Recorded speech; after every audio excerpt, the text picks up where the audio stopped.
for me. Well, I think I ain't gonna. 5, 4, 3, 2.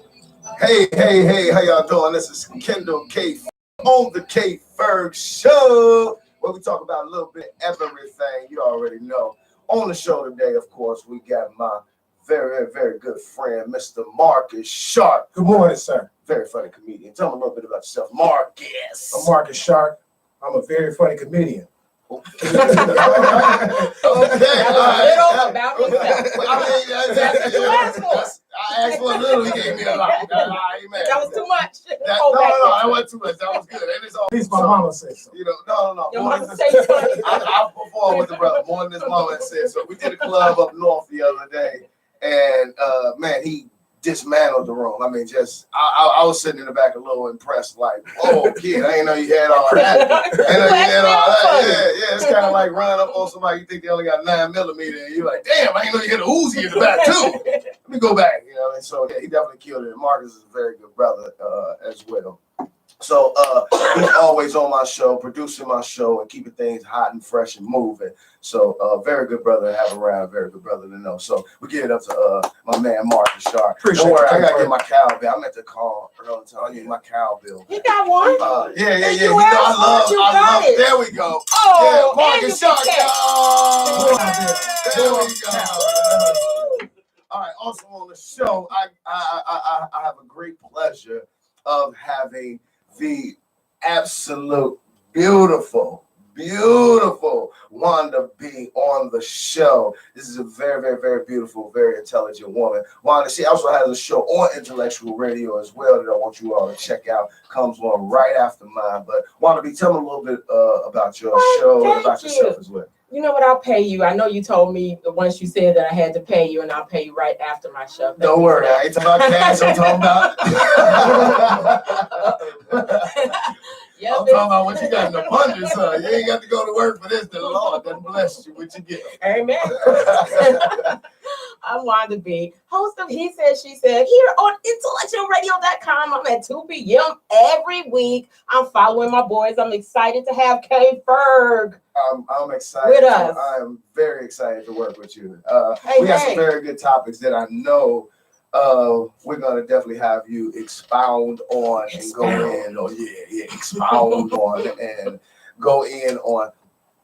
First, I want to talk about real quick. Has anybody seen the situation with the governor in Virginia? Has anyone been? Are you guys up to date on that? Y'all know what's going on with that? I peeped it. Yeah. So what are your thoughts on someone doing something? For example, the part that's probably has me the most baffled is how do you apologize for something and then later say, "Oh, well, that wasn't me." That wasn't me. Like, how do you do that? How do you say, hey, excuse me, you ring somebody's doorbell, hey, I just hit your car. And then when the police get there, you're like, I don't know what happened. I didn't touch his car. You're like, dude, you just came out of the house. Right. He would have been better off just admitting that it was him. It was college. He was in a different space. His mind wasn't right. He wasn't as mature as he is now. Or, you know, he hadn't grown. Because even with the Kavanaugh thing, when they had the Supreme Court justice coming in, I think the Democrats went about that all wrong in terms of digging up stuff from college. Man, I'm telling you, I mean, I wasn't no super clown in college, but at the same time, this stuff from college, I'm not repeating. Absolutely. You know what I'm saying? I'm not in the same headspace. Not in the same headspace. It's just not. It's not happening. So it's kind of unfair. You know what I'm saying? There's a lot of things. How you saw the world coming up. Like, man, he didn't care at the time. And then my thing is, it was in the yearbook. Virginia knew this was in the yearbook. Come on, man. The yearbook been out for 40 years. 40 years, and man. So he shouldn't have lied about it. He should have said, "Man, forgive me. I was a different place back then. I didn't know no better. I know better now."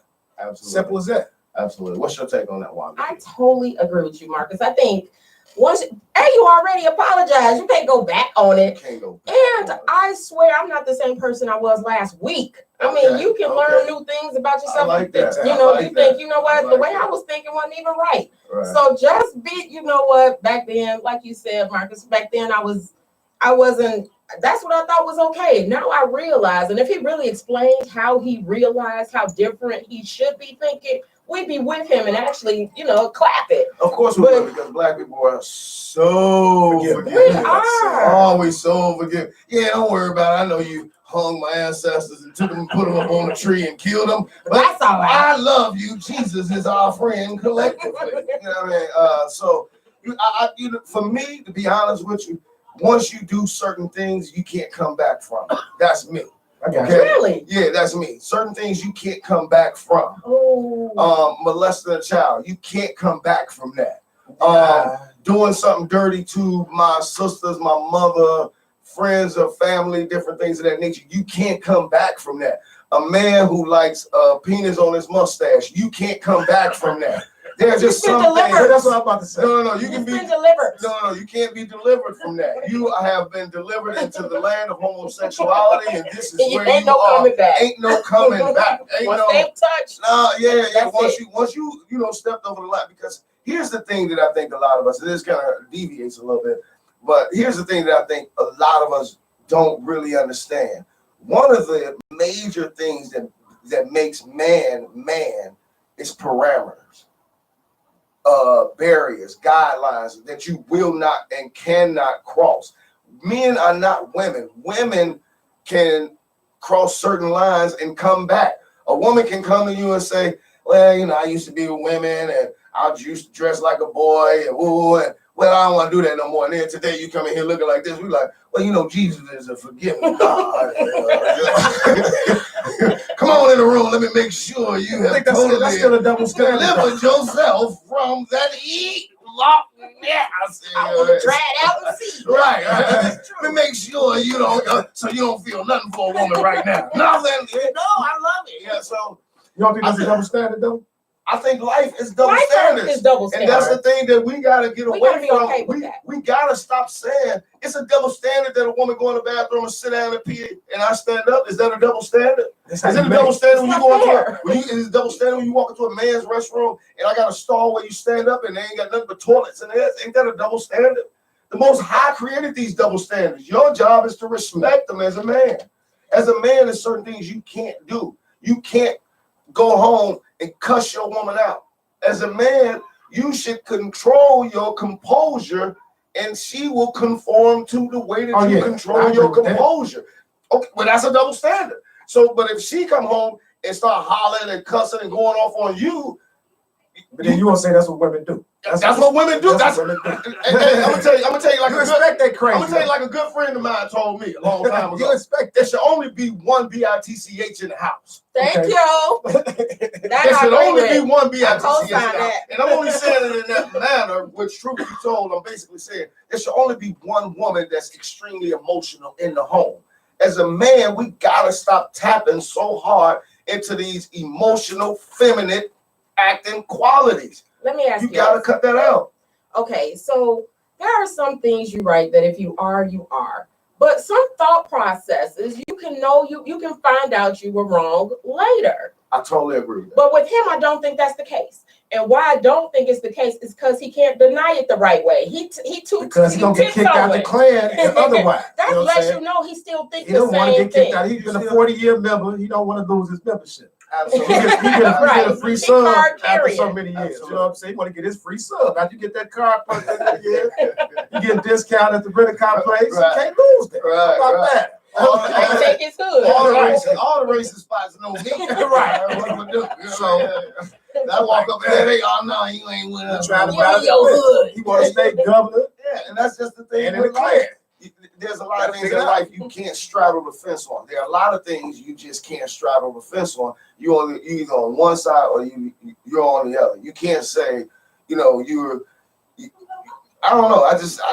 It's because he's not denying. If he was brave enough to deny that was wrong, then we would believe him. But because you tiptoeing and dancing and trying everything, not to actually say, I made a dumb decision. I shouldn't have, but because you're like, well, that wasn't me. Maybe you can't. Well, since they were like, man, they can't see your face, so why you saying it was you? You could be under the hood. You could be under the blackface. Say it wasn't you. Absolutely. So you lying. Right. So for me, I just feel like we gotta stop accepting everything as black people. Even if, like, for example, if that's not you and that's not who you are and that's not what you're about, then you should have a record that reflects a total different mind shift. Right. So where everybody's your shot. record does not reflect a total different mind shift. That's a good point. So that's what I'm saying. When you tell me, so you can't tell me that, okay, I don't sleep around with, as a female, I don't sleep around with women anymore. But last week you was in an all lesbian club. You know what I mean? It's like it's very difficult to believe. Well, no, I just may still go to the club. But, I just like to be around them, but I don't entertain the life no more. Like, cut it out. You know what I mean? We're not going for that. To each their own at the end of the day. Well, to each his own at the end of the day when it does not affect other people. Not when you. That's true. Oh yeah. To each his own. Right. I'm talking about. Well, sexual preference, do your thing. That's what I was saying. Sexual preference, hey, do your thing. But at the same time, even with sexual you like lesbians, don't you? Do your thing. Here's the thing. You try to clear it up. Here's the thing with me on that. I don't particularly care for lesbians, and I don't particularly care for homosexual men. I mean, homosexual men, here's my double standard. Homosexual men in no shape, way, form, or fashion. It's like, yo, I don't understand life. Live that, do that over there. Lesbian women who are like, I don't want nothing but women. Keep that over there. But women that go both ways, I see the blessing in your life. You see their ministry.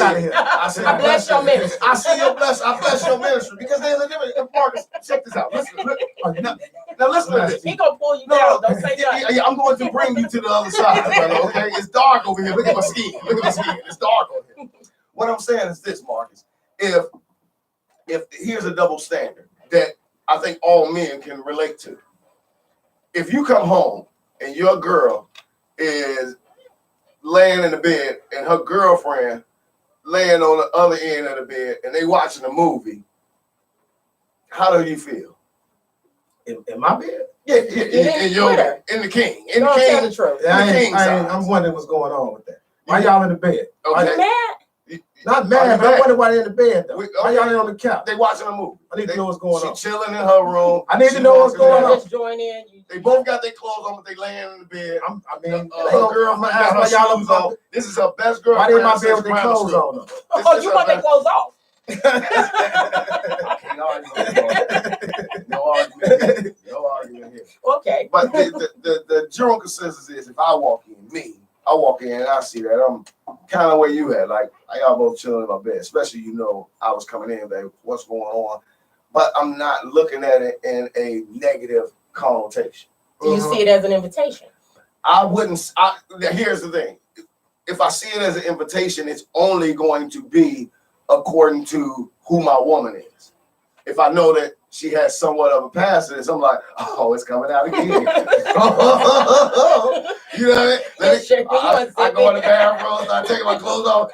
Boy, don't you fail me now. You know what I mean? We got a 2-piece with mouths. My birthday? Yeah, it's going down. But if a lady walks in and you see your guy laying in the bed with one of his buddies and they watch TV, you're not even wondering what's going on. You like, yeah, of course. Wait Let a me minute, answer. player. Exactly. So how would you handle that? Now listen, they both got their clothes on. I don't get. You're in my bedroom. Listen, on the bed watching TV. First of all, I am with you. I just want to set the scene I know. accurately. I was just getting mad. I just want to act it. Yeah. See how you did? You got mad. That anger, even in his expression, he wanted understanding. None of us reverted to anger. You know what I'm saying? No one got upset. Maybe somebody might get curious. What would you say? They're confused. Yeah. I would try to calm myself and just start asking, but I'm going to believe my eyes. No, don't. I would see him as the K.Ferg type man. So I'm not expecting you to even want to be in the bedroom on your bed with another guy. I'm not even going, maybe could it be? Maybe they're just friends. I'm not even going to go through that little process to try to believe my heart and not my head. I don't even go my boy room at his crib. I don't even go to my boy's room in his guys crib. don't even like Listen, you just about said it. I don't even sit on another man's bed. Do you know how hard it was to get him to move closer to you? I was like, scoot over. Absolutely. I've been on the bus and there was one seat in the middle with two guys and I stood all the way downtown. I said, Marcus, scoot over. He was like, all the way downtown, holding the thing, rocking all over the place. Got my book bag on, hitting people, excuse me. And then one of the dudes gonna scoot over a little bit. I don't know what you're doing that for, player. I will stand. I'll come down to preface. I will stand. Oh, you homophobic? No, I'm not homophobic. Not at all. Maybe you are heterophobic. You know what I mean? There's a such thing as heterophobic. Maybe you have an issue with real heterosexual men because real heterosexual men have a comfort zone of closeness that we don't cross. You just automatically know that. Don't have a conversation with me and sit up in my face. You're not a lady. Step back, player. Damn, I can hear you from there. Your boy a couple weeks ago. Yeah, your boy a couple weeks ago. He want to talk to me. Hey, player. 3 feet, player. I think his lip touched your ear. For real. Yeah, he did touch my ear. Damn, dude. I'm trying to act like that didn't happen. What did you doing? Get on the radio. Right. I'm sorry. Don't worry about it. Guess who ain't going nowhere else with me? Telling my embarrassment. Hey, you got a bag to brother? I mean, it's just different things. He pulled me in the bathroom to talk. Oh, how you think I come to whoa. That's something don't say on air. Don't you talk to him before the show? He pulled you to the side. He pulled me in the bathroom. Y'all need to talk before the show, man. This is what you don't He say. pulled you in the bathroom. We know who we talking about. That's right. We don't, though. This is not going well. This is not going well. He accosted the heck out of me. Yeah, you know what I mean? So it was strange. Whoa. He Yeah. accosted you? Yeah. This is going. He Don't was tell angry. no more. He This was just story. angry. Stop your boy. Yeah. He came out of the bathroom and needed to meet. I gotta go get in the class or something. But that's just the thing, you know what I mean? Guys gotta men can't be afraid, and this is what I've noticed in society, is that society, in my opinion, is shaming men for being men. For being full-blown heterosexual men, society is trying to shame you for that. And men need to take a page out of Jesus' book and be persecuted for the truth. If you're going to be, I would rather, like I told a female I was talking to, I'd rather be not liked for who I am than loved for who I'm not. Say that one more time. I'd rather be not liked for who I am than loved for who I'm not. Right. I like that. So I'm one of the people. I'm gonna stay true to who I am. If I make a mistake, if I did something wrong, I'm gonna come back to you and say, "Yo, I made a mistake. I did something wrong," or maybe I said things in a way that I shouldn't have said, or maybe I expressed myself in a manner I probably shouldn't have expressed.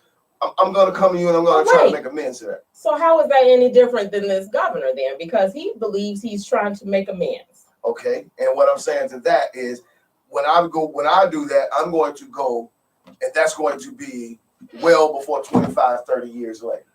Is what I'm saying. But what if you don't recognize you did it in the time? Then how believable? How much can you believe if me and you were married, and I beat on you, and all of a sudden I'm running for office, and when it comes up, now I want to call you and apologize.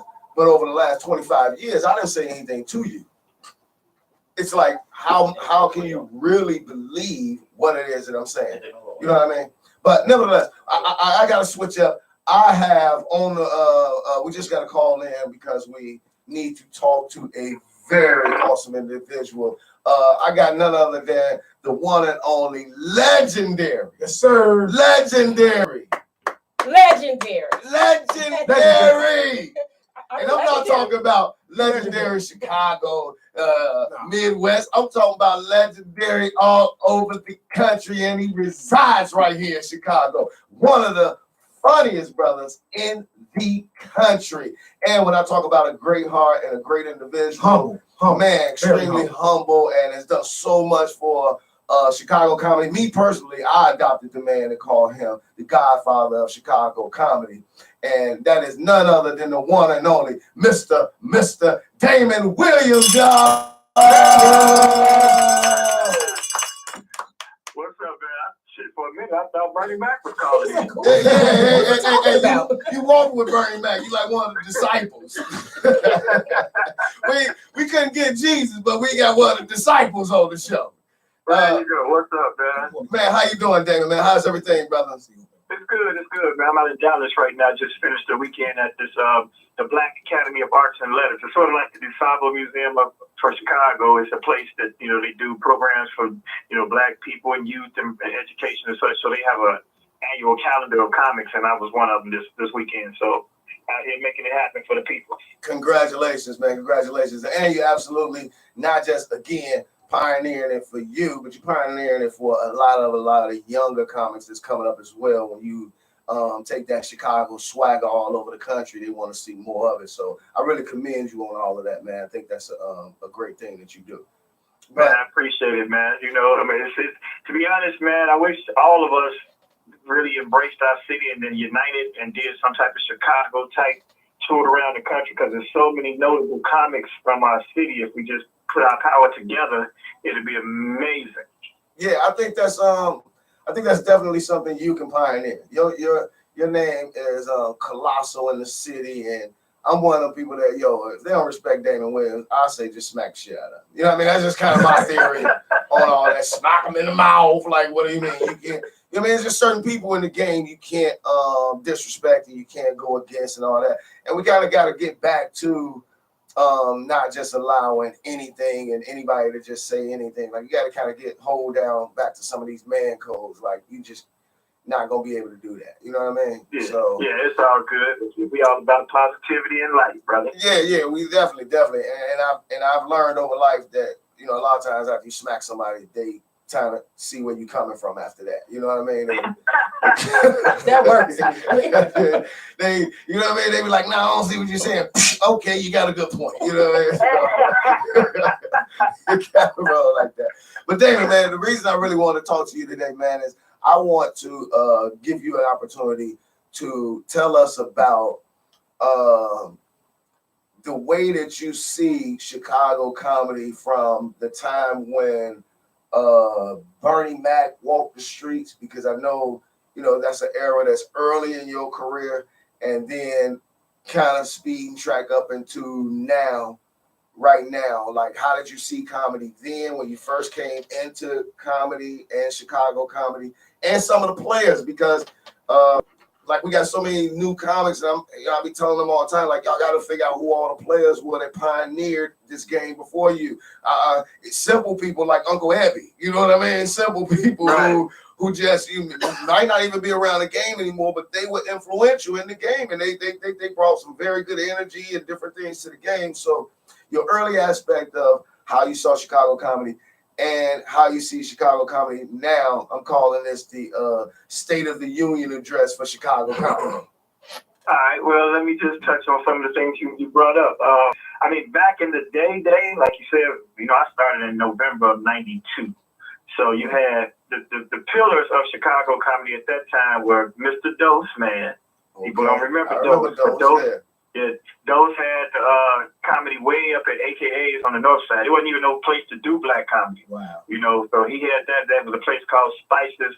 And this is even before I started. And then, so you had people like, of course, Bernie, Adele, George Wilborn, Kenny Howe, Donnie Williams, my man, what's his last name? Kennedy, from the mainstream side. But, all those remember Lionel? Evan was around, yes, back then. And then it became the Def Comedy Jam hit the scene, and that's when we all sprung up. So that's when the Dion Coles, Jeff B, myself, Tony Sco, B. Cole, Leon Rogers, but actually Leon came in the second wave. He, Marcus Combs, D-Ray, they all came up in the class together. And following him, that class was the Last Laugh troupe. And, of course, you were in the same era with the Leons and the Marcus Combs and, that era as well. So, but we've all, had our own little lanes, and we've all brought the game along further in Chicago by constantly being, when Comic View was a thing, we all went out there, we represented that. Can't count out Marlon Mitchell, There's so many names. Sheree Luck had been around for over 20 years. Diane Carter got me on Comedy the first time. Absolutely. So, so it's a long history, and it's been a legacy of each generation handing down something to the next. Now, I don't know what's going on with the current, state of the comedy as far as the new jacks that's coming out now. I'm trying to, keep my ear to the ground and see who's doing what and bubbling up. But I do see, social media posts where, certain people click up. And it's all about networking, man. Like, the reason why comedy in Chicago is still comedy in Chicago, for Black comedy, that is, because now, as you see, the Laugh Factory and other places are starting to realize that, we have a voice and we have a following. Before, back in them days, we couldn't get in the improvs and the zanies and catching rising stars and clubs like that were around town. So we had to create our own spots. So then All Jokes Aside came along, gave us a home and a base, but they only lasted up until like the late 90s when, everybody that was headliners from there, they went from clubs to theaters. So that left a void. That's when I decided to start doing rooms like TNT Comedy Hook and B&J's and Matson. We did the 47th Street spot next door to where the Jokes and Notes came. And then she came back and got Jokes and Notes back up. And that gave the industry another place to come into Chicago and showcase folks. Absolutely. So all of this has been, a continuous thing. We've never had a situation where there was no place to do Black comedy. And now, it's kind of getting back to the point where it's not a Black-owned comedy enterprise, but of course Riddles is there, and I'm working with them as long as I can. But that may have an expiration date because of some of the things that take place with ownership over there. But I'm trying to at least have a place where not only our comics can work in a club setting, but also comics from around the country. We have a gateway to get into Chicago. Because right now, where do they come? If they can't come to the Laugh Factory, you can't get a Tony Roberts or a Anthony Brown at the Laugh Factory because they don't pay nothing. So I've created a situation where at least I can let them get the proceeds from their fans, and then Chicago comedy fans can nationwide access, as well as see our guys and girls, ladies, on the shows when they come. So what happens, if you come and you feature for Tony Roberts or Anthony Brown, now people are like, man, dude, the open form is funny as hell. So next time you put up a flyer, they're gonna be looking for you. So it's a residual situation.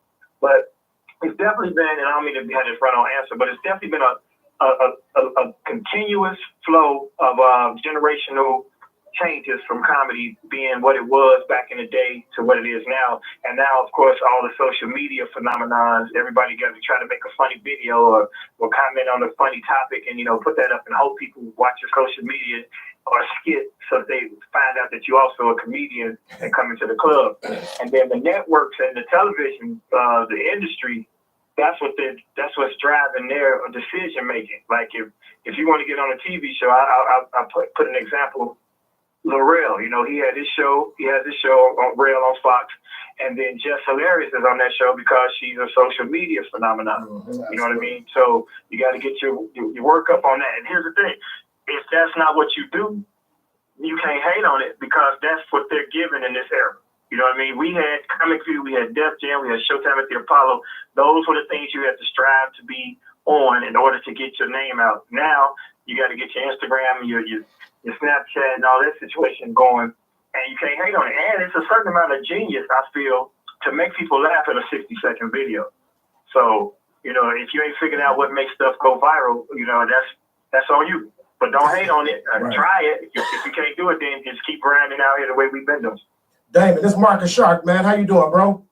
What up, brother? How you feeling, man? I'm feeling pretty good. Repost. Man, hey, not a problem. But listen, I got a question, and this I've said this. I spoke this to you before.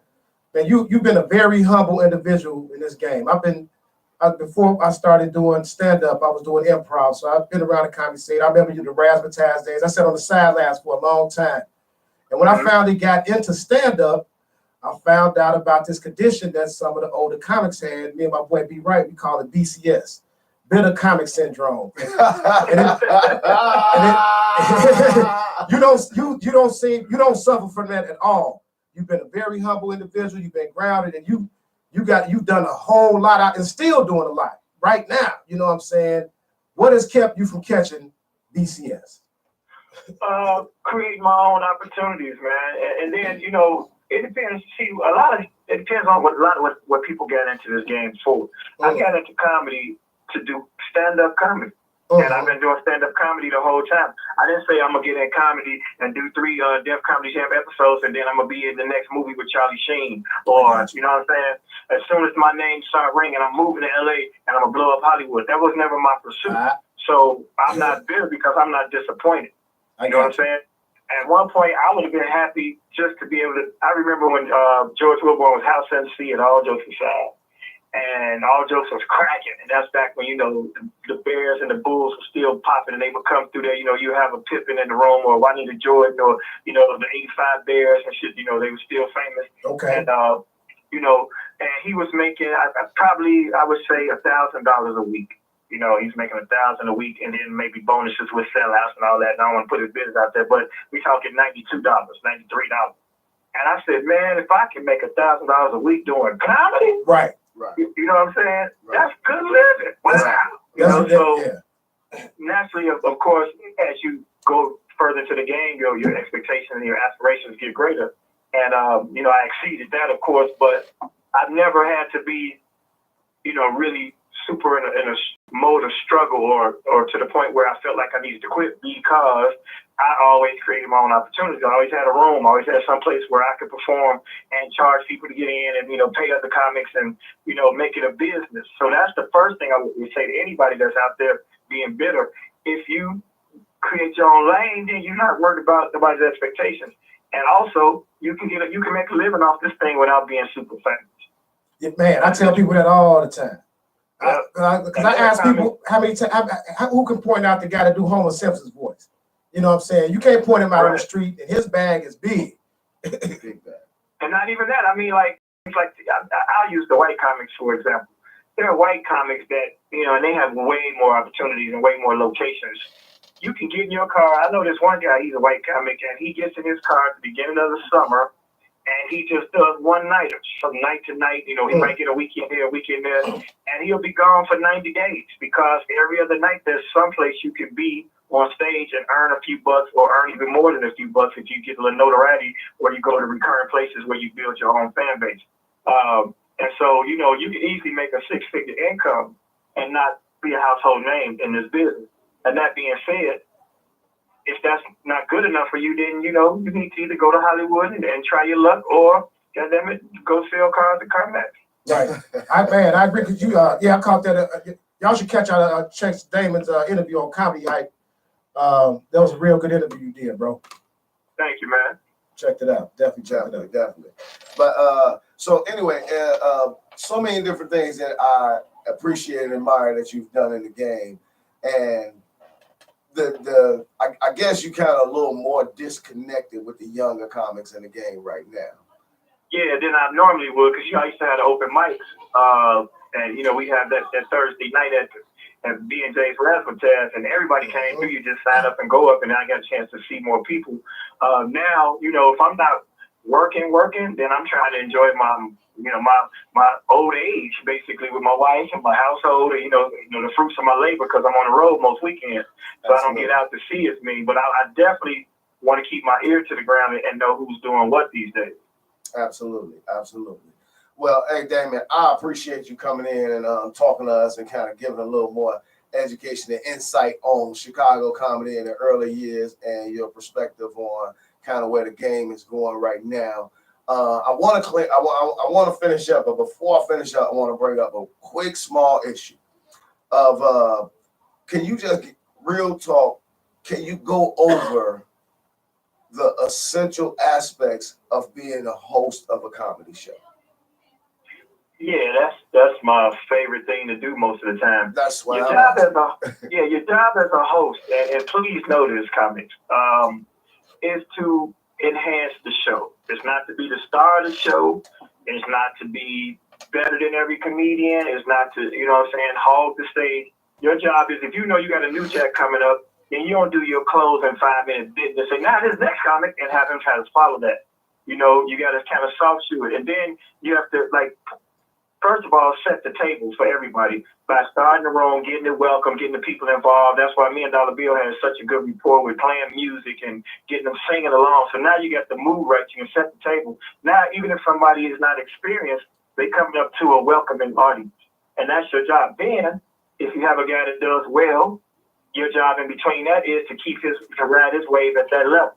If you got somebody that bombed, your job is to bring the room back up. But you don't want to be that guy that after somebody did well, now you got to top that and bring up the headliner, and he got to let me see if he can follow this. You know, that's not the point. Your job as the host is the ebb and flow of the show, to set the table, to get the point across, to welcome the audience, to acknowledge people who've come in celebrating special events and birthdays and things of that nature, because you never know what your audience members are going through.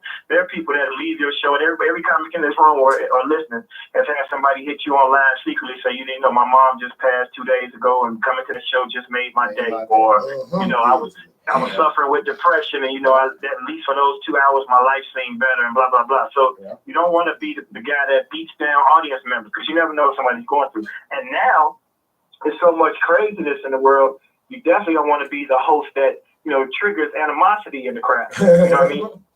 You know, I'm just saying, because, we seen Steve Brown's situation. Yeah. I mean, you don't know who's sitting in that audience and what they're going through. Right. It might not have been his fault. So you ain't got to be a tough guy these days on stage. I mean, you can defend yourself if or somebody say something crazy. But even if somebody heckle them in a way that what you say about them, they can laugh at. You know, or talk about their shirt, or talk about their nose, or something like shit. Don't go, bitch ass, punk ass nigga, you know, blah, blah, blah. Absolutely. And now this man is with his family or his crew, and now he got to defend that bullshit you said. So you don't want to create no type of dissension in the room. Comedy is a laughing, happy business, and that's how everybody should come in the room, and that's how they all should leave. Absolutely, absolutely. You go ahead. Damon, this is Wanda B. I have been following your career since probably you've been out since 91, so I have to say you're a very funny guy. But what I appreciate right now is what you're doing. Damon is married. Oh, now you tell me. Back everything I just said. Dang it, why didn't you tell me that? All right, I'm sorry. Go ahead. Darn. I was about to send you my pictures. His number 773. Okay. 337. Okay. You got an inbox, Damon? No, that's not where I was going with that. Thank you very much.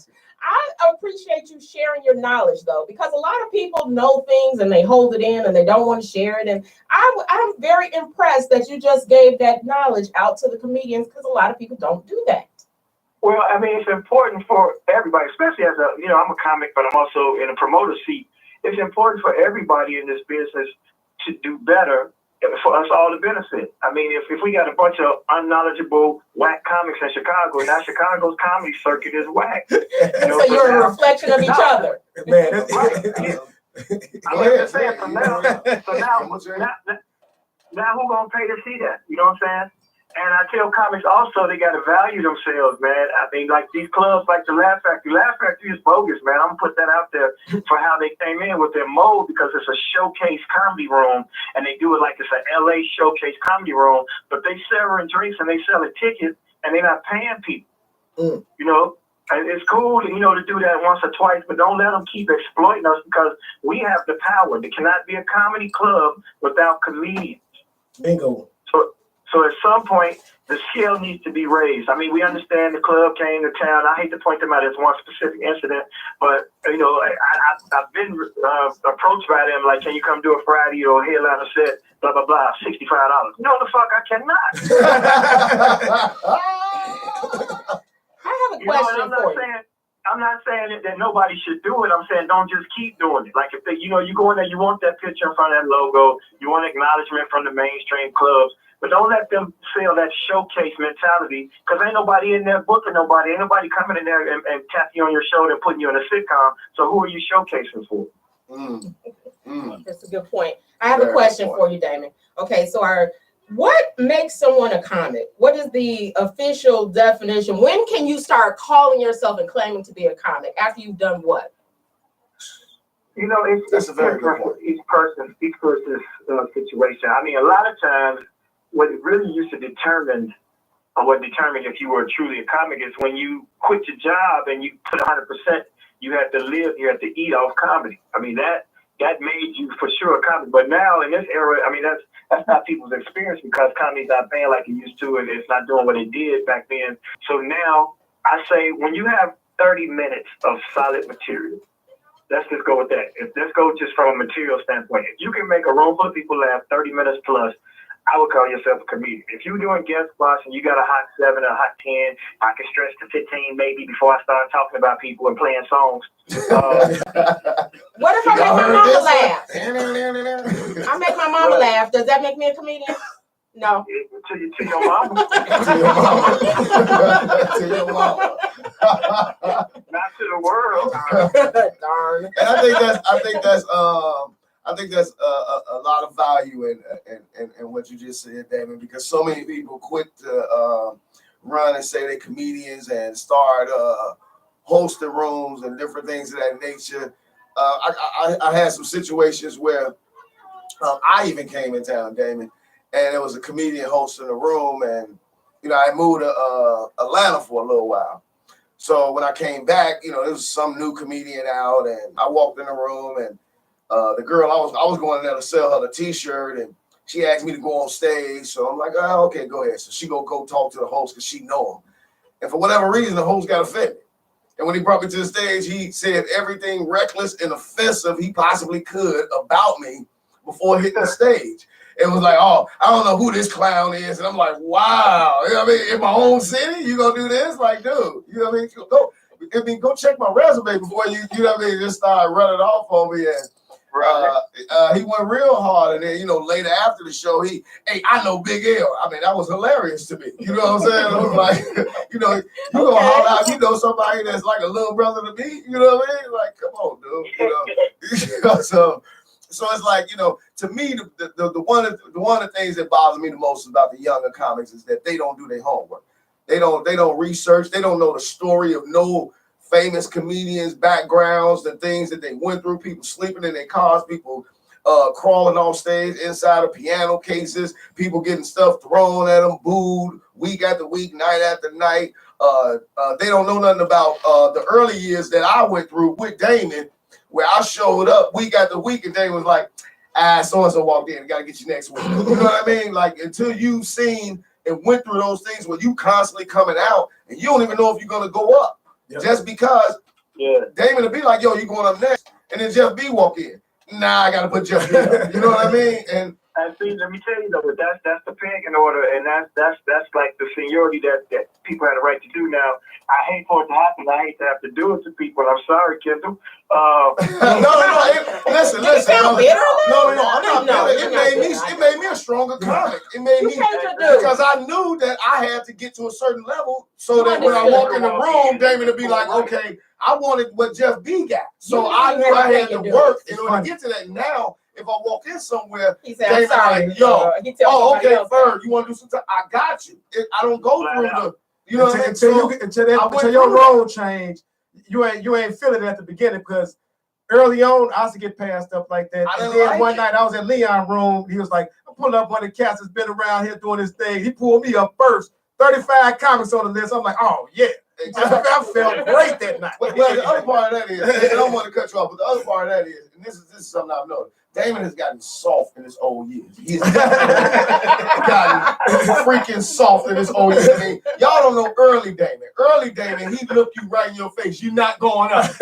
You know what I mean? There wasn't nothing you could do about it. He got a family. I believe it. It's cool. I appreciate it. You got a family, Damon. No, it's this new wife. She's so fine. He don't even see. The world is in harmony. He skip everywhere he go. It's you got skipping Damon. Yeah. We got skipping Damon. When he was in his earlier life, his other life, he was always mad.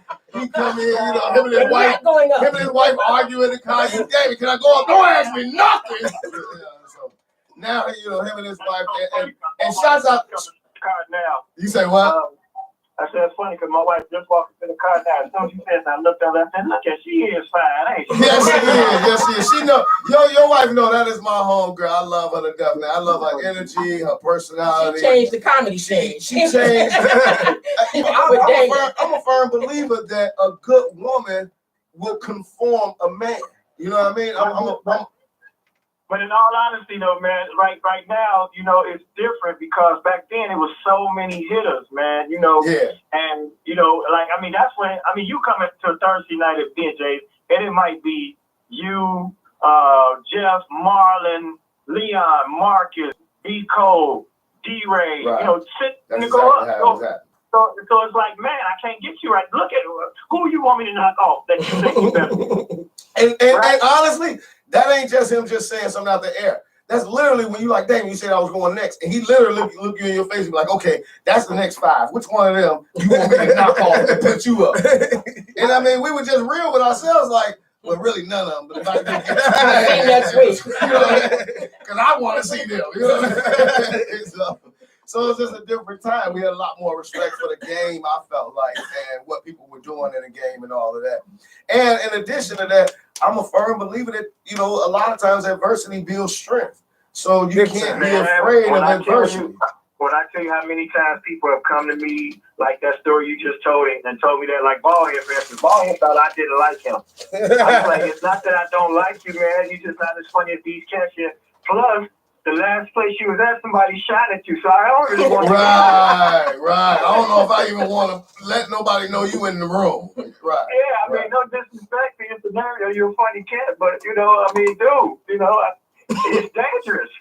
It's dangerous. So let me tell you though. But what I really was trying to tell him that, you know, man, you know, when you get to that level of funny, or you get to something that's appropriate for what I want to present to my audience. See, everybody could be funny, but you might not be funny like I want you, because I got grown women in here that's working in corporate, and you come up here talking about, you know, choking bitches. You know, that's it ain't gonna work. I can't put that up there. I can't put that up.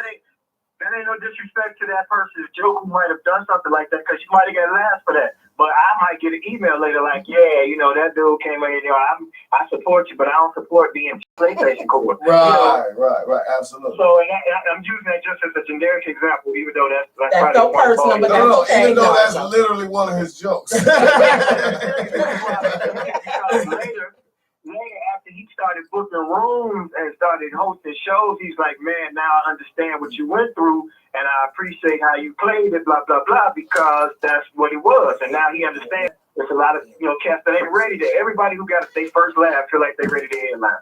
Right. You know? Right. You got 2 laughs, you did a 5-minute guest spot, 3 of your 5 jokes worked, the people clapped, now you're a headline. No, you're not. Right. Absolutely. You know what I'm saying? So back then I had to, you know, stand on that because there was so many headliners in the room. Now everybody dispersed around the country. So yeah, of course, Desmond gonna get 5 every once in a while.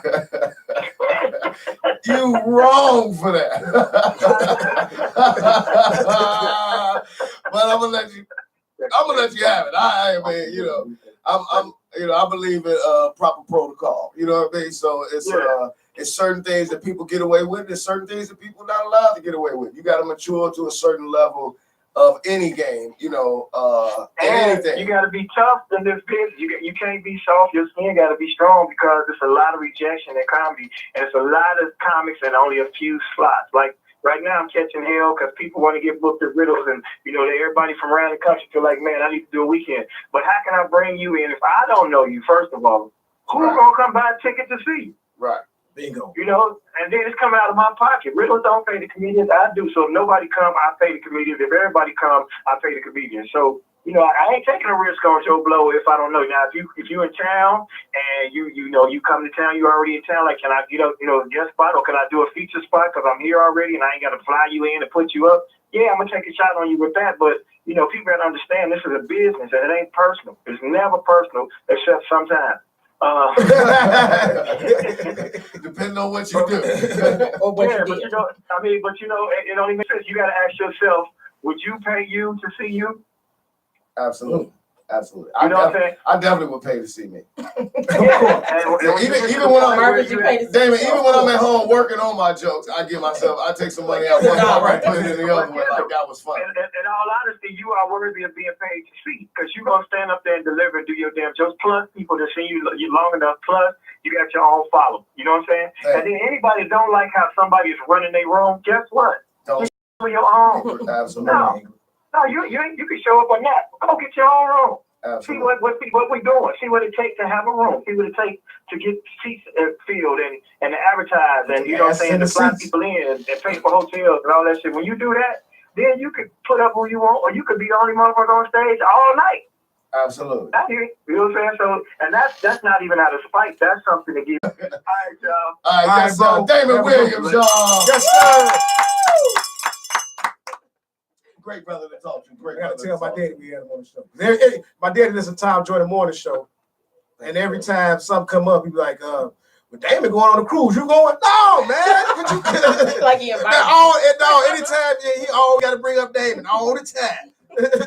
I love it though. Damon is by far definitely one of the most humblest dudes in the game. Okay, I gotta get some shouts out to the. Okay, can we gotta say them because I gotta hurry up. We're gonna definitely get to the shots. Right. Don't get me wrong. Ingrid, I'm coming for you. We definitely right. Don't go nowhere. But we are running low on time, so I want to. I definitely want to get to the topic of relationships and the different things that we're dealing with in terms of relationships with men, women, and the different things that we kind of got going on. So. The thing that one of the main reasons I wanted to be on the show was I wanted to ask you to kind of speak for all of the sisters. Yeah, speak for all the sisters. So I want to know, when is it too early for a woman to ask for the iPhone 10 in a relationship? I just want to know at what point is it okay for a woman to ask a man to buy her the iPhone 10 or to pay a bill or various things of that nature? I just want to know at what point do you look? Mark is ready to answer. He's lip twitching and everything. Too soon if you haven't given up the booty. Ain't nobody buying phones. Ain't nobody buying phones. They may trying to get it, but please know that every dollar they spend it is an investment to get to. Are you old school? And you know, old school mamas will tell you, don't come home with no wet behind. Don't just come home with a wet behind. You ever heard that before? Yeah. Yes. Okay. I got a mama. So, right, you know what I'm from saying? Mississippi. These come home with some cigarettes and a 40 ounce. Like you got to come home with something. No, my mama didn't say that. I had to don't do it at all, mama. My parents was like, no. I mean, I get that. I wish they would have taught me some in between, but they only taught me to know. No. That's why I had a baby at 22 because they should have taught me a little bit more. They finally got the yes. You ain't teach me about the pullout game. Right. There's so much more in there. Talk to me about pullout game. So I'm gonna tell you, I think things should be organic. I'm gonna answer for it. I think things should be organic. No, don't answer for me. Okay, he's answering for him. They should be organic. It should be like that meat in the middle. Just it should come. You know what I'm saying? Because we try to discard sex like it's not important. Sex is important for both parties in this. But we only make it seem like it's only important to the man. We always get that spot. Even what she just went in on, she was like, "Well, I think it's after the booty and da." But my issue with it all is, I don't think that relationships should be financially based. I agree. Okay, let me give the he said, she said politically correct answer. No. Okay, I want the realness of it. I think it should, honestly, he should do what he feels. I mean, there's no, if he wants to do that, he should do that. And there shouldn't be any ulterior motives and I'm trying to get to. If you're really honestly doing what you want to do for that person, then do it. And I think that when we use that as a chip, a bargaining tool, then we're gonna have problems. But I think it should be organic, and both should be organic though. She shouldn't be doing it to try to get something and she don't really like him, but she want a phone. Absolutely. And don't play those games. Right. And he shouldn't do that because I'm just trying to get to it. So I'm gonna buy whatever to get to it. I don't even know if I like her, but I'll give her whatever she wants to get to it. Absolutely. That's the wrong reason to do, but that's why most people do things. But I do think it should be organic. And if you like it, you feeling it like that, then do what you, and don't have no regrets though. Because I don't want to hear about it when you did it. Nobody asked you to. And then you didn't bought it. And now you mad. Don't be mad because nobody told you to. Right. So don't go asking for stuff from men. Because most of the times, ladies, they are trying to get to it if they haven't got it already. I mean, in my opinion. All right. So in my opinion. Okay, so my question now for you is, what is it? Because before I even present this question, I definitely want to say that I've presented this question to many women.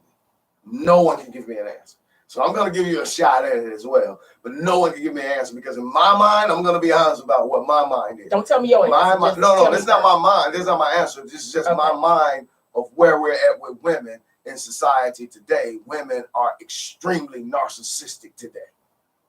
Extremely narcissistic. It's about them and only them. So they're not factoring in what can I do as a woman for this guy anymore. That is out of the door. So I'm saying, what is it that, do you have any little brothers?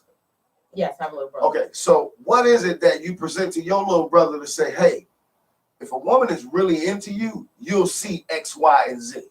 Because these things are extremely important that you're not a man that, there's a lot of men that, myself included, that is a very giving man, but you're dealing with a conniving woman who is just out to see what all she can get out of you when you just, you being a gentleman. Okay, you being a gentleman, but what is it? We understand all the different things that a gentleman should do for a lady. But what are the things that we should be holding women accountable for to be a lady that you should be doing for a gentleman? What are those things? I'm more old school, so I grew up with a mama from Mississippi. So I'm the bring your plate. See what I mean? That's what I'm talking about. But go ahead. I'm the bring your plate, make you feel like a man, boost egos, make you feel like if you have to, you men, especially black men, fight the world. You all have a battle that we just don't have. Thank you. We don't have the same battles when we go out into the world. So to be that safe place, when you come home, that you don't have to fight. I mean, what you feel, what you think will not be contested, you'll be heard. And to be that place that you don't have to put on armor to go out into. And so for me, it's going to be a multitude of things, is that there are things you just won't actually have to do. I mean, if you choose to do them, you do them. But if you don't, you don't. But I'm more for the very feminine roles. I'm into gender roles. I totally believe in gender roles. I totally believe in gender roles. So I'm going to do what you typically feel a woman should do, and you do what typically a man should do. And not the woman's lib. I'm not the, I believe, okay, you can have independence, but I do believe in building him up so he can face the world. So because I threw out on Facebook when we had that 3,000 below temperature weather, I was like, happy Independence Day, ladies. You know what I'm saying? Like, happy get out there and deal with this day. You know what I mean? Because I think if you're dealing with a man, in my opinion, when it's 3,000 below, this is the guy that put on whatever he got to put on and go out there and clean your car, right? Show the snow around the house, and go warm your car up and stay at the window and make sure nobody drive off in it while you upstairs getting dressed or doing whatever with the kids, and then you go out to a warm car with the ground salted and so forth, and you make your way on your way. But you got to do the things that makes him want to do it, and not you have to tell him. I'm going to sum it all up for both of y'all. Everybody a lot of women nowadays want them a Barack Obama, but don't nobody want to be Michelle. Absolutely. That's it. No way you got to expound on that. That is it. Right. You got to explain. Michelle was a woman that was actually smarter than Barack Obama, but she sacrificed for the greater good. And then you don't have to sacrifice that much. She sacrificed a lot, a whole lot. She could have been president first all day long. You know what I'm saying? And Cillian and Austin, that's where they work. That's a big time law firm, and she made, you know what I'm saying? She not backseated, but she's not who she is today without, you know what I'm saying? It was an organic. It was organic, but I think you're using some words that are key words there. You're saying that she sacrificed, and I don't see it as a sacrifice. It was a sacrifice. I think when you use the word sacrifice, that takes on a negative connotation. Exactly. To people. And that's what women start fighting. That's women latch on to those little words about sacrifice. And you know they do that. Everybody got sacrifice. People don't realize a lot of sacrifices other people give to them sometimes, and they don't think about it. They don't know. A lot of times you don't know what people sacrifice for you sometimes, and you take it for granted. You just think things just happen. It's like manna from heaven. Sometimes you just think that's supposed to be there, and it's not. But if you're with the right person, they see what you're doing for them, though. And that's when you know you're doing it for the wrong person. Sometimes they don't know everything. It feels like a sacrifice. Because if you're with the right person, sometimes they don't he know notices what you're doing. They don't know the he time. Already knows you're bigger than me. Sometimes they don't know the you know, that you turned something down at the club that you could have gotten and came on home. He knows his woman. Obama knows Michelle. He worked for her. Obama. He worked for her. So that's what a lot of people don't know. He worked for her. I think any, in my opinion, any great relationship, the man understands the magnitude and the power of the woman that's beside him. You know, anybody who really talks to me will know that my whole view and everything on women and black women or whatever is so different than everybody else. I don't carry the Christian belief on a lot of different things. I believe woman was born first, so I got a different view and mindset on so many different things in that aspect of who the woman is and where we are with it and all that. So I just got a different view on all that. Anyway, when we talk about Michelle and Barack, the reason for me that it doesn't come down to sacrifice, it comes down to team. And I guess it's equivalent to trying to say Scottie Pippen sacrificed his career. No. Hold on. Give me an opportunity. Go ahead. You just raised by just mom. But anyway, so I'm just messing with you, man. I want to know the history behind that comment. No, that's me. Anytime, that's an old school thing. Anytime men just start cutting each other off, I'll be like, yeah, raised by just women, right? You know what I mean? Like, because guys know that. Everybody spent alone. I don't look at it as sacrifice. I look at it as the same thing that when you playing on a team, you play your role. But you got to play your role. For a woman to play a particular role with her man, and vice versa, you have to really believe in the player on your team. You got to fully believe who you got on your squad and how they get down, and you play your role accordingly. And unfortunately, I think some women choose men that they don't fully believe in like that. Because if you got, why Michelle can lobby and throw the ball and alley-oop him with it, is because she believes in him. She know he. But if you get somebody you have believe or trying to mold or trying to change, you don't see him there, but you trying to push him to be there. And he don't even want to be. And he don't even want to be where you see you can tell him being. You can tell he don't want to be there because he won't put no work in. He waiting on you to do it. And then you mad because you see this stupid vision for him that he don't see for himself, but he willing to go along, I guess, if he want me to do that. And then and unfortunately, so many women try to build that man to be where he doesn't maybe not want to be, and then be mad about it. And so then they do feel it's a sacrifice. That creates the sacrifice because now you play the victim to all these things of you feel like you sacrifice and all this stuff, and I'm willing to sacrifice. No, if you're with the right person, you want to see him there, you see him there, you already see him there, he sees himself there, and y'all working to do it. And there's no sacrifice because that's where the team is going to wind up. I win when you win. Absolutely. I think a lot of people miss the whole I win when you win. That even goes back to what Damon was even talking about in comedy and in so many aspects of life. I'm a firm believer that I'm always saying I want, and Marcus knows, I say this all the time, I want to see everybody win. He does. And the reason I want to see everybody win is because what I want for you, I want for me. So if I can't want your situation to go horrible and mine go great, that energy doesn't really work. You have to, I want to see your show get to 20 million viewers. Reason being, because if you got 20 million viewers that are tuning in to this show, well, maybe 100,000 happen to stick around or come in a little earlier and catch my show. And so your win is Intellectual Radio wins. Intellectual Radio wins. Everybody wins. So I am a firm believer, and I try to push and be supportive of everybody. I want everybody and everyone to win. And I think when you think like that, you really want to win. And you rise. Because you rise. Absolutely. Because with that thought process of why Michelle became first lady was actually because of Barack. I mean, honestly, maybe that wasn't going to be her goal or her, and so actually they rose together. I mean, him rising to the heights put her at different heights. And then when you say even sacrifice, it's like, have you seen their house? I will sacrifice. You know what I mean? Have you seen the life they living? Is that really sacrifice? You know what I mean? Like, sacrifice to me is going without. It don't look like Michelle going without nothing. You know what I mean? So that's why she was willing to put away her ego and her ego and whatever. The team. This is a bigger direction for the team. Let's go this particular route. So back to basketball. It's a bigger direction. Let's run the offense through Mike.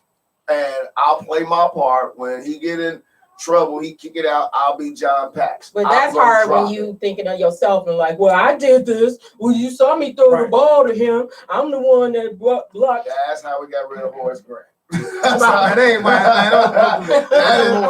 how we got rid of Horace Grant. That's not even need more touches. Okay, we gonna go let you touch another team. Now you don't have a ring. Where your ring? You know, you got 3, we got 6. You could have had, so it's like. Did he get one with the Lakers though? No, he didn't get one. He didn't get no more. That was it. So you got your 3. That's it. You could have had 6. We got rid of you when we got Dennis Rodman. And Dennis Rodman came in and he wanted to play his role in order to get. He did a good job at that. And that's the whole thing. When teams play, winners know how to work with each other. Winners know how to work with each other. That's it. Right there. I could be the man over here, but come to another team and play a secondary role, but I'm really still that man. You look at James Harden, he was 6 man, and then came in killing so hard as 6 man. Hey, we got to move to his own team, and now he's the man. It's like you got to come in and just play a role. And when I think anytime anybody play their role and play it effectively, it's going to work out in your best interest. But you got to be secure in yourself, and unfortunately, that's extreme.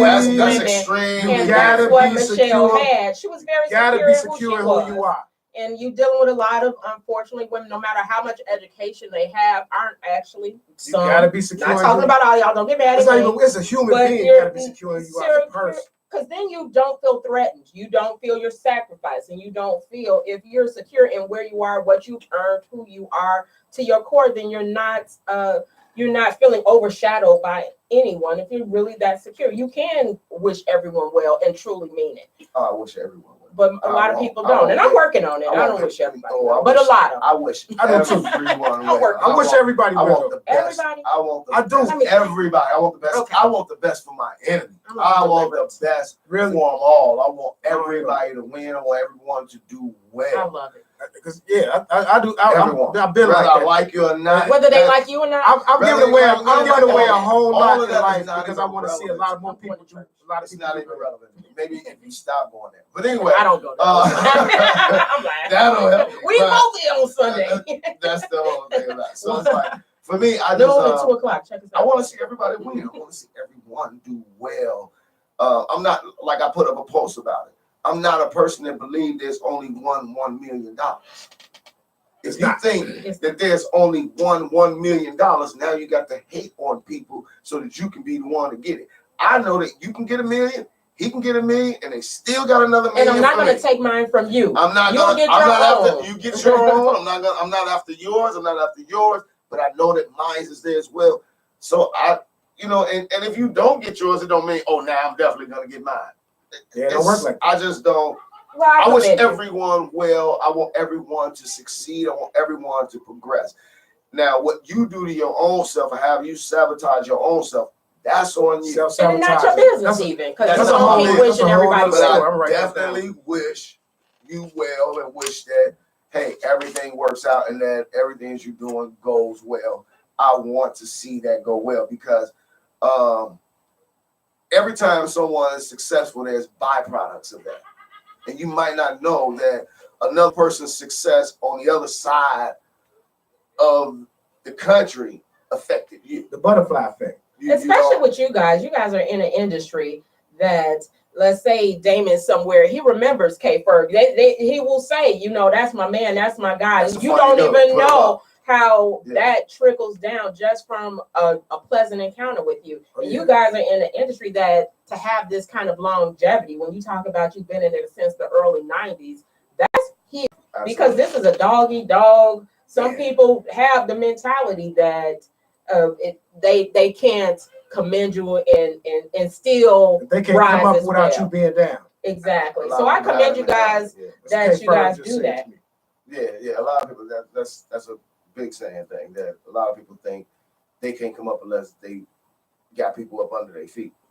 And I don't think that. I honestly one of the main reasons, this is really weird. One of the main reasons, I ain't gonna say really weird, but one of the main reasons I wish everyone well is because when you're progressing and you're moving along, I like to see other people around me progress and move along as well. So that when you don't feel it says a lot about you as a person. It says a lot. No one threatens me because I'm so secure in the animal that I am. But there's so many people who are not secure you know in who they are. That's a bunch of them. I like to see people. I want to see you do real well. If you do well to a certain degree, now it is inspiring. It is inspiring. Is exactly what I'm after. Instead of I'm not intimidated. I mean, you doing something right though. So you don't intimidate me. If you go up there and you kill it, you don't intimidate me and inspire me to go home and work harder. Like, yo, I got that much more work to put in. You saw what he did up there? I'm not in the back like, oh man, they laughing at that corny joke. This audience is tripping. You know, no, I'm in the back like, whoa, okay. They like that. Oh, I didn't even know that was a good rule. Okay, let me tweak what I'm doing. You're constantly learning. That's just kind of where I'm at with the whole aspect on it. You know what I mean? I just think in terms of respect and love for one another, that's something we definitely got to be pushing. A lot of love needs to be spread and said. You know, one thing though, and what I hear from all three of you guys, all being comedians, all pushing each other to do better, is usually like-minded individuals kind of start gravitating. They start gravitating. And when that starts happening, you'll see major things. The universe puts happening. the good people together. I believe that. But it don't just happen. You gotta call it out. The universe ain't gonna give you nothing you don't ask for. The universe will give you negativity if you ask for negativity. The universe will give you positivity if you ask for positivity. So you gotta call these things out for yourself. So for me, the reason I wish well for everyone is because I call into the universe that I want, some miraculous things to happen in my life. So for me to want that for me, I have to want it for you as well. I think when we were talking relationships and how that all ties in is sometimes a lot of people, when they start drawing the same type of people around them, who they really have to look at as themselves a lot of times. Are you really what you're maybe drawing to you the type of individuals that you say you don't want? I mean, and a lot of times I believe that happens, and why positivity, good things keep happening for you is because you wish that for others, and you networking, but networking you can also network and still keep drawing negative stuff. That's true. Absolutely. But you calling the same people up, which is what you said. It's like that energy that you putting out there. You calling up the exact same people over and over into your life, and wondering why you then you run around like, you know what? Ain't no good men out here. No, you don't know how to choose a man. Well, you may not be as good as you think. That's what I mean. If you don't know who you are, how can you know what a man is? They don't even realize they're not who they are. I mean, a lot of times there are a lot of people, and I'm not gonna just say women, who really think they somewhere that they may not be, but who they're drawing should be the reflection. Absolutely. And so if they notice that, then at some point, if all it is keep finding you, then you may need to look at yourself. And sometimes there are a lot of people not honest with themselves. No, honesty is a huge problem in the Black community when it comes to females. But nevertheless, call us women. We don't like to be called females anymore. You all don't like to be called females anymore? Not when it's in that a lot. Okay, women. I missed that. You missed that, ladies. Haven't you all heard the women that say, don't say females, you females. Okay. They wanted you women. Okay, well, every female not a woman. Yeah, that's true. Every female not a woman. I agree with that. Every female is a woman. So I'm not disrespecting so maybe you meant it the way you said it. I'm not gonna disrespect no one's man. I'm gonna say every female. Every male ain't a man. I'm gonna say every female. It's not a best. But I will say every female is a female, but every female is not a woman. I will say BITCH does not mean female. I will say that. That doesn't necessarily mean female. Every male, not a man. When I hear BITCH, I'm just talking about It refers to, when I use BITCH, it refers to negative energy. Okay. That's where it resides at, and some form of negative energy. I put that onto that, but I'm even getting away from using it. Yeah, I'm even getting away from using it altogether. But to me, that it really pushes on the negative energy aspect of any individual, and just being negative and being so demeaning and degrading and so forth. And it's like, we don't really need that in relationships. Relationships got to be more about uplifting one another and supportive and positive. But B, I got one other question for you. How should a female handle her family in terms of a relationship? Family and friends. So let's say you're with someone and they're doing whatever they can for you, or whatever the case may be, and you got family and friends that kind of feel they should be doing more for you. How do you think a woman should handle that? Now, my thoughts are those of Wanda B and the He Said, She Said show with Wanda B, 2 p.m. at IntellectualRadio.com, and not the thoughts of anyone here or any other show at IntellectualRadio.com. Just want to put that out there. Disclaimer, here I go. Uh-oh, that means it's trouble. It doesn't matter my family, my whoever, I'm with the person I'm in a relationship with. What he says is it. Why? Because I choose leaders. I choose men with strong minds. I'm with him because he's a man, and what he feels will be, yes, I have a mother. Yes, I have a father. Yes, I have, but I chose him, and I'm going to go on the way. But I didn't choose anybody that I didn't choose to guide me and lead me and who doesn't have. So I'm going with him. So if my mother, which I've actually had this happen, came into my good. This is good. Okay. In a situation where she was being disrespectful in our household. Your mother. My mother. Okay. Wait a minute. Hold on. Your mother was being disrespectful to your mate. Yes, I was married before. Your husband. We ain't even talking about mate. Now your husband. Yeah. Oh, it's getting hot in here. Turn the air down. Okay, go ahead. Don't turn it down. Okay, but anyway, and disrespectful. This is his home. This is his home. He pays them. No. Goodbye. You will not be disrespectful. This is not where you reside. So did you and your mother have this conversation away from him? Like, hey, wait a minute. Let him disrespect him. Moms came in, disrespected him. They had they falling out. And then later, I went back to mom's house. This was in the house as I was opening the door, asking her. As you would open the door and telling her. And no disrespect to my mother. It's just it was really disrespectful in this instance in my home. And now I tried to be respectful. What was always the fine line is I don't want to have my children see me disrespect my mother. Absolutely. Because my mother is still my mother, and I don't want them to disrespect me, put in this same situation. But would you put your kids in that situation? No, I wouldn't. See, there's always a disclaimer in there. Yeah, I wouldn't. But I also knew this too. So I dealt with talking to my children about it afterwards, because what had to happen at that moment had to happen. But at this moment, I need you to leave. This is his home. You're not going to disrespect him in his home. And so therefore, I need you to leave.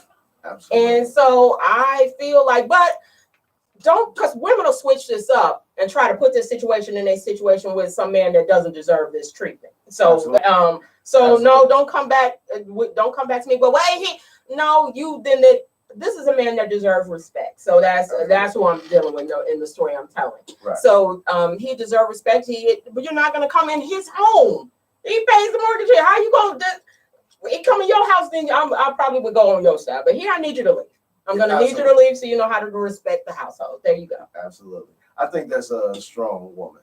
I like that, and I think that's how women need to be, because I don't think we factor in that when we're talking about parents and grandparents. How do you get to that level?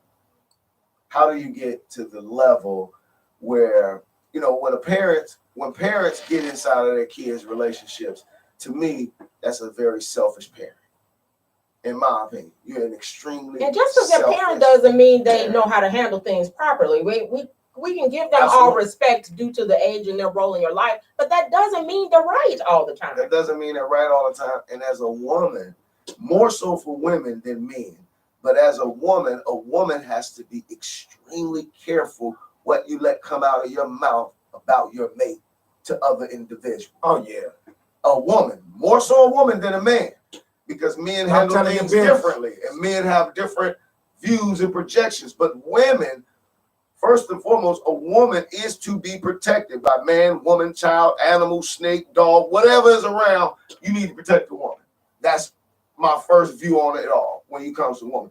So she has to be very careful what she say to people around her about her mate, because protect mode comes in. So now you venting about whatever that went on with y'all. 2 weeks later, he took you in the room and fixed things up. And they not there, so he ain't fixing nothing up with them. He fixed nothing up with them.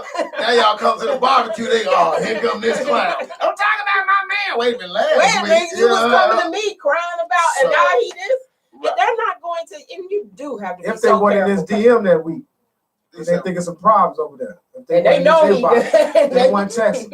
You better watch them. They absolutely in there. We got to be careful about those different things. I think women have to be very, very, very careful who they speak to and what they speak about in terms of their relationships and all that. And for me, I think a lot of women don't factor in that you don't get to 20, 30 years in a relationship without a lot of hardship and bumps in the road. You know, like you don't get to, I don't know people that don't work on their job for 20 years that can't give you at least 20 years of stories that they want to quit. You know what I mean? Yeah. So it just don't happen in life. Like there's some real work that has to be put in with relationships, with everything, with your job, with your anything that you're doing. Got to put the work in. It's gonna have its rough times. It's gonna have, and it's gonna be both sides. Not a lot of times it's been said lately, like it's the guy's job to keep the woman happy, and I think that's where it's falling, is because some women have taken this to a whole nother level. That make me happy. Make me happy. Yeah, my thing is if you ain't happy already, I can't do a doggone thing. And that's not always now. That's gone to another level. That happy wife, happy life. He gonna want to be happy too at some point in time. So yeah, they kill me with that one. Happy wife, happy life. I'm like, you crazy. You know what I mean? I'm gonna tell you like this. I'm this kind of man. If I ain't happy, ain't nobody else in this house smiling either. You know what I mean? The kids, the dog, I don't want to see nobody smile around here. You know what I mean? What women don't realize is sometimes a guy will just happy wife, happy life at your house, but there's some other woman that's really there's some other happy. Woman. And then you wonder how that happened. That's because he's so busy making you happy. You ain't look back to see if he happy. Part of making you happy somebody is suppressing himself. And you don't really want to be in a situation where you make people suppress who they are. Everybody has to be about uplifting and pushing on everyone. That's my view. I think we got to really work at these relationships. And one of the main things you got to do is you got to get, this is my favorite saying. In a relationship, anytime you let other people in your bedroom, they should be the one to get clubbed. You know they should you. They should. No. I mean, if me and you are in a relationship, and your girl jump in with her 2 cents, me and you supposed to be ganging up on her. This supposed to be a threesome, and we gonna tear her apart. Like this, you done got in the wrong bed. You get in our bed, you the one getting clubbed. You know what I mean? Like that's right. She has to ride with me. One of my guys got something to say adverse. We need to get together and ride against that, and that builds a strong unit. And then through that strong unit, you get to grandparents. Through those type of strong units. When I look at my grandparents, when I go back and I think about my grandparents, my granddad ain't had a whole lot of friends coming by the house. My grandmother had a few friends at the church, and when church was over, she's back at home with him. And this is, and right. you saw the kids, the aunties, the cousins, the nieces. We were family in that magnitude. It wasn't a whole lot of friends coming by to play the game with my daddy and with my granddaddy. I'm gonna just come out. We didn't see all of that. We see family and family structure, and I didn't see my mom. I didn't see my grandmother's sister come by and say anything about my grandfather. But grandmama, you ain't gonna come back over here. You're not coming back over here if you speak. My mother, you say something foul. You know, my mama's like hopping Bob. You run afoul of you run afoul of Bob. You run afoul of me. Like my mama not playing about my father. You say something foul about my father, hit that dough. But that then helps, and that's what women have gotten away from, because that builds the armor for him to face the world who's against him all the time. I mean, where you walk does he get the armor? You walk out there with your chest out now. Exactly. And it's easier to tell the next girl, I'm good. You can't really stroke an ego that's already been stroked. How do you stroke an ego that's already been stroked? How do another man appreciate a woman that's already appreciated? It's extremely difficult to do. You can't do it. Like when you appreciate your woman and the beauty and the magnitude of who she is, if she walk out the house, she feels good about herself because she came out and the car full of gas and it's clean, or she got a nice couple, beautiful words said to her in the morning and all these different things. Like those things are, that's great. That's great. Those things are absolutely beautiful, and you want to push on those different things. I just don't think you can take away anyone's or infringe on any relationship that comes together in a strong, united front. When they got a strong, united front, I'm talking about even against the kids. It's like I used to have to tell my girl, they gonna leave one day, right? They leaving one day. I'm not. They leaving one day. So you can side with them if you want to, but they leaving. And when they leave, they ain't gonna let you come to their house and do what you doing. They're not gonna allow that. They're gonna see the error of your stupid ways. And when they have their relationship, you ain't coming over there with that nonsense. You know what I mean? They leaving one day. You got to invest in who has sat right here with you and said, yo, this is where I'm gonna be at. I'm going to be with you. And you got to do those. But we gotta wrap up the show. We're about to get to that. I had a great time. I had an awesome time. And we're about to wrap up the show. But before we wrap up the show, we always like to go to our different people that have chimed in through Facebook, our different people that have chimed in through social medias, our live and so forth. And Marcus is the pioneer of getting all of that accomplished. I'm working on that. So I know you got some different people. I'm surprised as many people stayed in this long. I'm not surprised at all. Everybody that's out here, they don't answer the phone when I call. I love y'all. Well, that's all right. But that's a lot of love that they showing. My boy K.Ferg, we want to definitely I gotta give a shout out. I got my high power people out there. I saw John Allen out there. I saw Felicia out there. I saw Candace out there. My Tuskegee people, man, Dion, man, 46 Alabama. My boy K.Ferg. I saw Felicia out there. I appreciate you. My boy Keith, man, do your thing. And I gotta give a shout out. People will always send you music to your inbox every night. Like, check this out. We about to make it go viral. My girl, Capucine Cashmere, sent me this song the other day, dog. We got to get on the show. She got a steamer. Ingrid, her manager, her momager is out here. And, man, when I tell you that song, it's a hot one coming up. So you talk about people that always want to see other people succeed. I definitely want to see her succeed on this one. She got a hot one coming out of Chicago. Everybody that send you a mixtape, it ain't bad. Listen to your friend's mixtape. Tamika, I see ya. What's going on? We had a good one out here. I appreciate Damon did it, man. That was everything we always talk about, bro. Everything we talked about the whole on the way up here. Yeah, we talked about all aspects of that through just being in the game. So we get all that. But this has been Kendall K. Sydney Kelly. Happy birthday, Sydney Kelly in California. Happy birthday. This has been Kendall K.Ferg and Marcus Sharp.